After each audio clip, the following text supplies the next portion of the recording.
Hello, everybody. Welcome to another edition of Inside Guns with your host, me, the Yankee Marshal. We've been gone for a little while, but we are back. Not quite ready to go fully yet. Lighting still needs to be worked on, as you can see, but wanted to go ahead and do a video today. Now, I wanted my first video to be a update on all the things that were going on when I started my construction project, which took way longer than I thought it was going to. But today I have to talk about something else. I have to talk about Joe Biden and his executive actions, executive orders, whatever those were supposed to be, regarding gun control today. If you were aware, Biden was supposed to make these big announcements regarding gun control and the actions his administration was taking today. And he came out, and what he did amounted to about a big bunch of nothing. A big steaming pile of smoke and mirrors and passing the buck.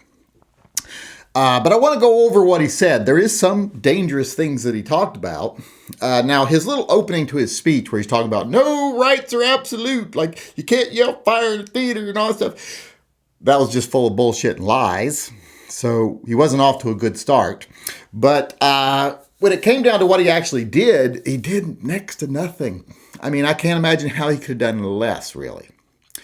Now, some people are like, oh, is he doing executive actions or is he doing executive orders? Well, you know, in the end, it's all pretty much the same. They're enforced the same. They're repealed the same, rescinded the same, blah, blah, blah. It's just a difference of circumstance that when they're issued. If you want to try to keep it straight in your head, an executive action is basically when there's already a law existing that either isn't being enforced or there's some gray area that's preventing it from being enforced. An executive action clarifies that for that administration and for the people working under that administration. An executive order is if there's an immediate need for some enforcement or a rule and Congress has failed to act, then the president can temporarily enact the rule. Not a law, just a rule, and there has to be an immediate need for action. And Congress has to have failed to address it or tried to address it and been deadlocked or, whatever. So he was supposed to do this today. And like I said, what he did, I don't really think amounts to either an action or an order. On 80%ers, that was supposed to be the big thing today. They were supposed to be like, we're going to get rid of 80%ers or require background checks for them or whatever. Well, basically what he did was say, well, I'm going to pass this off to Merrick Garland and I want the Justice Department to look into what they can do about getting serial numbers put on 80%ers. Well, that was a big steaming pile of nothing because, well, that's going to be hard to do because 80%ers are not firearms. So a law that requires serialization of firearms can't be applied to something that isn't a firearm just because it potentially has the ability to be a firearm. First, they will have to change the legal definition of a firearm. And that's going to be tricky with 80%ers because basically they're a hunk of polymer until you drill them out, mill them out, etc. So how are they going to craft a definition that says it has to be within this many steps of a firearm? That's what they're going to have to do. They're going to have to say, well, you'd have to do less than this or remove less than this much material for it to be a firearm, and then it's a firearm. And then once they change that law, they could require 80%ers to be serialized. Of course, then they could just reduce it to where, okay, now we have one more step we need to do or one more bit of material you need to mill out. But like I said, as far as something immediately happening, amounted to a bunch of nothing. If you're a big 80%er fan, I am not. I don't want one. I still think they should be there. In fact, I think they serve a very important purpose as far as getting around, I would say not illegal. I'd say they're illegal, but the courts don't back me up on that. But unjust restrictions placed on people who should have a right to defend themselves but can't. I think they fill a very important need there. I personally am not interested in them, but I still think they're very important. And like I say, when you're Second Amendment supporter, you support the Second Amendment fully or you don't support it at all as far as I'm concerned. And in this case, to support it fully, you have to be pro 80%er. So I am. I just don't want one. It's too much like homework to me. But like I said, they did very little. They passed the buck off to the Justice Department, said, let's look into getting these serialized, which is going to require them to change the rules on what is determined to be a firearm. And then they're going to have to be very specific. And because is a block of aluminum the general size of an AR lower, a firearm, it has to be serialized now anytime any company produces a block of aluminum? No, that's not going to be viable. So They're going to have to do something if they try to do this, or I'm betting it's probably not going to go much of anywhere. They're going to have to try to get Congress to act on it probably. Now, they'll try to do some things through the ATF because Congress has pretty much pushed off a lot of their responsibility onto the president and the Justice Department as far as the ATF is concerned. But I don't see anything immediately coming from that. They also talked about other things. He did executive orders about pistol braces. And or executive action about pistol braces, I guess. I think that was still just a referral too. Because what he said is he wants the Justice Department to put forward a list of criteria to what constitutes a brace. That already exists. The ATF already has that. In fact, they offered to publish it publicly not too long ago, and people basically didn't want it published. Don't know why. I guess it was, it was that whole, look, we picked a fight and we won, even though it wasn't really a fight. You didn't win anything. But that already exists, so I don't understand what that was even about. Like I said, more smoke and mirrors. You know how the right often blows smoke up the Republicans often blow smoke up us pro-gun people's ass, but don't ever really do anything? I think this was more of the same from the other side of the aisle. So that, something already exists. You're basically saying, hey, you guys need to create this thing that already exists, and we've already offered to publish once. So nothing really new there. In fact, the only thing he did that I thought was dangerous is, one, he appointed an ATF agent who is a well-renowned anti-gunner, worked with the Giffords, etc. That's something we need to pay attention to. This guy and the stuff he tries to pull. Like, what kind of changes does he try to make in enforcement, etc., inside the agency? That's something we need to pay attention to. That's probably the second most dangerous thing I think that happened today. The other stuff, like I said, just all smoke and mirrors. But the first thing that bothered me the most important thing I think we need to pay attention to, is he has asked the Justice Department to set forward a blueprint for how states can craft red flag laws. You know, these red flag laws that a lot of people on the internet, like a lot of the big YouTubers, supported. Because, they're not going to hurt gun rights. They're fine. Good old boy. Those people. NRA supported them in some ways. Actually helped in some ways craft some of these things. But I don't think anyone is, no, unfortunately, a lot of people are still pro red flag law. They don't speak out against it. A lot of people are pro universal background check. And I'm just thinking in my own head here, trying to rationalize things. But like I said, the red flag law blueprint is the most dangerous thing. They want to make this, here's how you write laws in your state that allows police officers to violate the Second Amendment rights of citizens based on nothing more than a complaint from a family member, a friend, a neighbor, etc. Which is basically what it is. It's just a way that the government can violate your Second Amendment rights based on solely the word of someone who has no business sticking their nose in your business. If it's a family member, someone who wants to have you committed, that you're dangerous to yourself or others, there's already steps to do that. The police don't need to be able to walk in your house and seize your property just because your neighbor said, I don't like the cut of his jib, but he's got guns. That's what they want. That shouldn't be allowed to happen. And I do believe that will face a lot of opposition in court if states start passing those. And I don't think a lot of states would actually even pass it. A lot of states, my state might, but I think most states probably wouldn't. But that's basically what Biden did today. A bunch of nothing. There's some things we need to watch, but as far as the fear mongering and the, oh my God, what's going to happen? Nothing came of it. But it's another sign that we need to stay vigilant. We need to start paying attention to what's going on. We need to continue watching what's going on. We need to pay attention to things like red flag laws, the internal workings of the ATF, etc. Things we've been doing all along anyway. So this, like I said, bunch of smoke and mirrors, blowing smoke up the ass of the anti-gunners who have been pressuring him to do something when they're trying to do other things. I just think he hopes this appeases them for a while, but for now, it's a bunch of nothing. And all we have to do is, once again, remain vigilant because this really doesn't change anything. All right, now that that is said, I want to move on and I want to actually address the construction that I've done and the new setup that we have here. And like I said, things will be changing, lighting will be worked out, etc. But a lot of people have wanted to see what I did. Now, before I show people, though, I want to remind people out there that I'm not you. You're not me. Unless, of course, you have a YouTube channel and you're trying to be an example for people.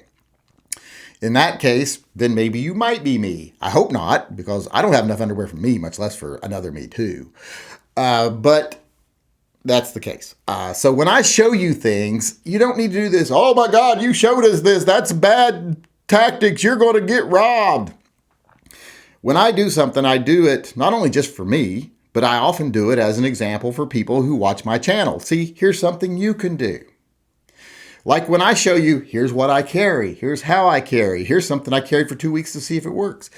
I would tell most people, don't tell everybody you know when you're out carrying that you carry, because that's giving away an advantage. But with me, it's an example. I show people, see, look, if I can do it, you can do it. It's not that hard. I take on a little extra risk, a little extra liability, because I want to show other people. I want to educate, I want to inform, I want to be an example. So when I show you what I did as far as construction in here, I'm basically taking extra risk myself so that I can inform you on what you could do also.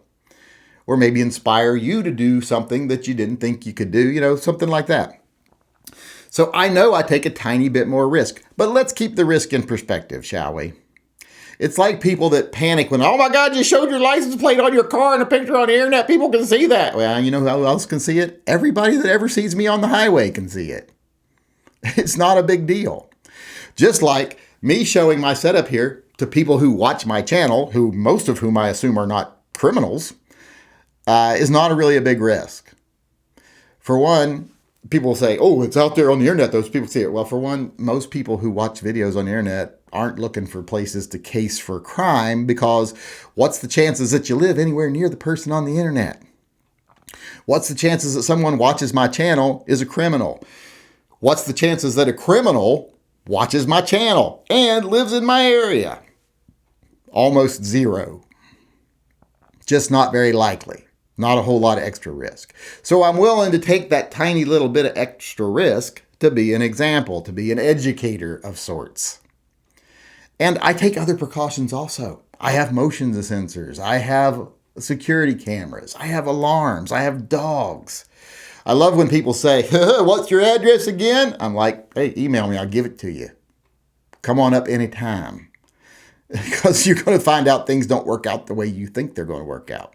When you cross a motion detector line and I'm aware of you before you even get anywhere near the house. When the dogs let me know you're out there. When the security camera has you on camera and I can shoot you from a bedroom window without ever even having to leave the house. I take precautions. And plus, I take the biggest precaution at all as far as just losing my guns. I have insurance. Everything else is fluff. The safe is fluff. It's just to meet the base minimum requirements of storage, or, of responsible storage. Not what's legally required, but what's responsible. So if you got a problem with me showing you stuff, don't watch. As far as the added risk, there's far greater risk. I hate to break this to you, but if you're someone who buys guns, if you go to a gun shop and buy a gun, you are at far greater risk that someone will case that gun shop, see you buy a gun, follow you home, and then target you for a crime than I am from putting it on the internet. Every time I do that, every time I go to the gun shop and pick up a gun, that's a far greater risk than me showing you anything on this channel. Because if someone is a bad guy and they are in my area, that would be a proper method of casing someone for a crime, targeting them for a crime. Randomly searching the internet for people that you hope might be near you is not. And like I said, I assume most of the people who subscribe to my channel are not criminals. So with that being said, let me give you a quick look at what I did here, the construction project. That, by the way, Joe Biden paid for, because I used stimulus money to do this. And if your people are wondering how much did this cost total, it's about $3,000. But I'll let you, I'll get into the pricing more at the end of the video here. But for now, let me show you the new recording area and the gun room that Joe Biden paid for. All right, here is the new recording area.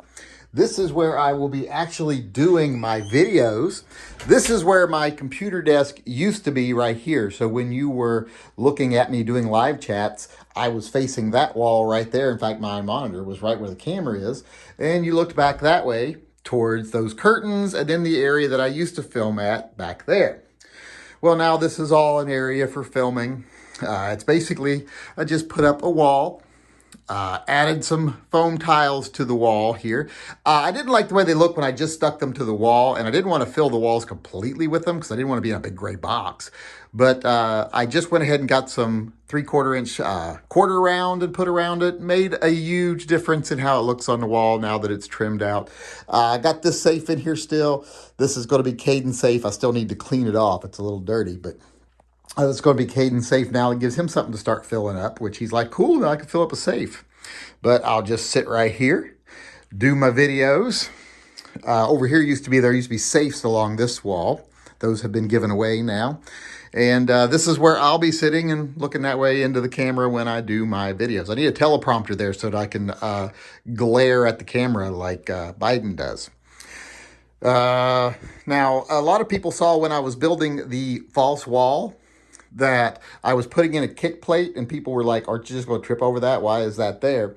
And I will say I've only tripped over it like 1,000 times already. But the reason it's there is so when the screen is down, it looks like the wall just continues behind it.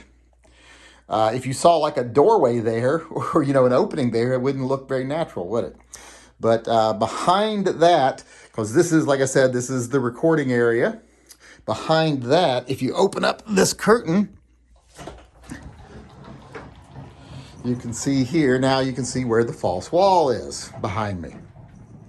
Now for now, I just got that roll up green screen there, but eventually I'm going to put a hard one there that it actually, when you push in on it and release it, it pops out a couple inches from the wall and then pivots out in both directions, splits open. I will eventually do that, but for now, because of funds, going to have to just use the roll down green screen, but it works fine. When it's down, you'd never know this is here. But as I said, false wall here was not a false wall. It's just a wall to give you the illusion that there's nothing behind it. So I guess it is a false wall. This is all storage in here, and it's just junk and stuff in there. Both sides, and I just put curtains up so you don't see it when you go to the safe. And then you have the safe door here. Let me enter my code here. And we go in here, and this is the actual gun room. In here, got my semi-automatics on the wall as you walk in. Some of my artwork that I have, the bulldog etching the girlfriend of a viewer made, the picture of my favorite Smith & Wesson that another viewer made, my samurai swords and stuff. Another photo up there. It's called Forge from Freedom, not the Forge from Freedom y'all are thinking about. That's the name of the art piece. But here's where I got my computer set up. Got my desk over here. Got my monitors there. Got some long guns on the walls. Like I said, then you go over here and there's semi-autos. Now, there is a sink in here. People are like, why is there a sink in there? It's going to make your guns rust. No, it's not going to make my guns rust. Mostly I use it to pour stuff out, and I use it to wash my hands. Because after I'm handling a lot of guns and solvents and stuff, I like to wash my hands. So I need to have that in here, or it would just drive me crazy. Got some more long guns over here. Up there, I got my Colt shelf with all my silver bullets in case of werewolves. Up there, just got some Harley Quinn stuff and some Bigfoot stuff. And the state-shaped thing that G-Web's made that you can put your patches on. I need to fill some more patches in there. Back of the door, I just got a little thing here. As you can see, humidity is only running 44% in here. 68 degrees, 44% humidity. And that's without having the little dehumidifier I have down there running. So not so bad right now.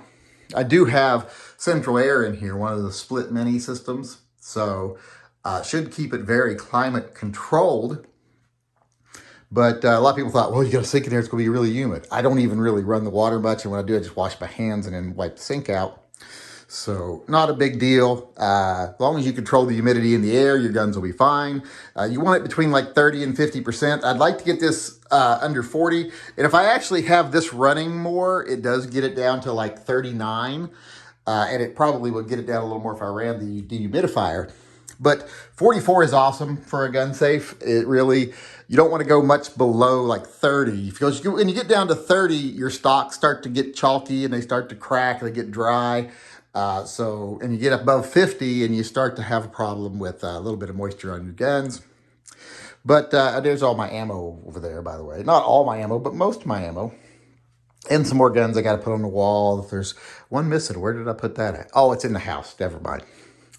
But over here, some more rifles. Up there's my flamethrower and stuff. I just went and painted the ceiling gray, so because it was white and I had never gotten around to finishing it. So as you can see, as I'm sitting here now at my computer, if I turn to my left, you'll see out there's where my computer used to be. And you just walk out here, and I'm back in my recording area. Hopefully I'll be able to keep this relatively tidy because I won't be doing nothing out here but recording. So from now on, when you see me, you'll be seeing from over here, looking back that way towards the safe. I'll be sitting at that table with the green screen down behind me, and right behind me will be the entrance to my new gun room that Joe Biden paid for most of for me. So there's a look. There's your first tour of it, or your first and only. You don't need a second tour of it. So there you go. There's a tour of my new gun room and recording studio.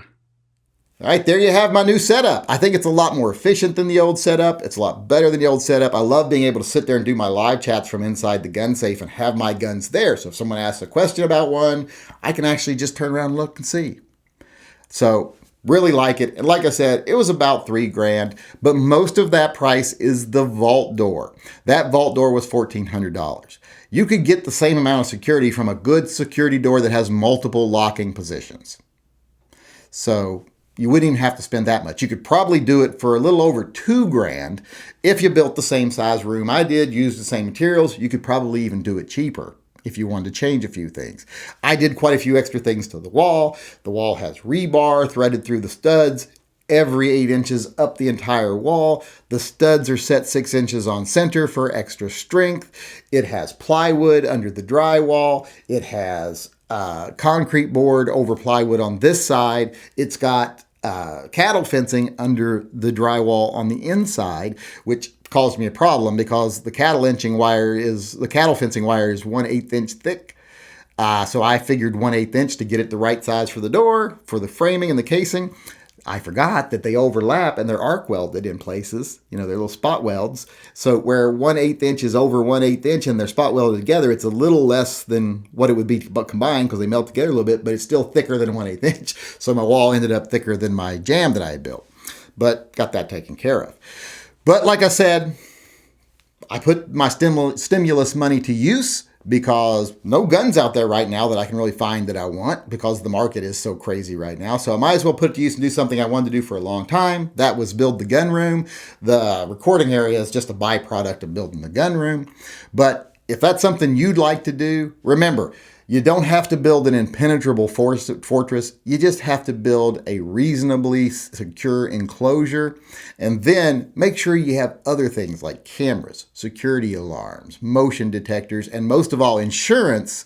And you will be well protected. You'll have you a nice setup like the one I have. All it takes is a little bit of gumption and hopefully a little bit of money from the government in my case. And you can get your gun room made.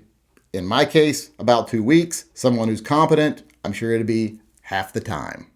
All right, everybody, that's our show for today, our first show back. Now, I want to remind everyone, if you want to be featured in the viewer EDC of the day, I'm going to start doing that again very soon, but I need to have people send in pictures because I don't really like going back forever and checking because then I forget who I've shown and who I haven't. So if you want to send in pictures for viewer EDC, please send them to shootingleftofcenter@gmail.com, and in the subject line, put viewer EDC so I can find them, and we'll get back to doing those every show as soon as possible. And with that being said, I'll sign off today, as usual, by saying, as far as the state of the world today is concerned, you know, it is what it is. It ain't that bad, but it could be better. And what things will be in the future if we continue to fight, continue to be vigilant, and ignore the fearmongers and the profiteers, the people who want to manipulate us and profit off of us. Ignore those people, continue to fight the good fight, and what things will be in the future, as I said, is better.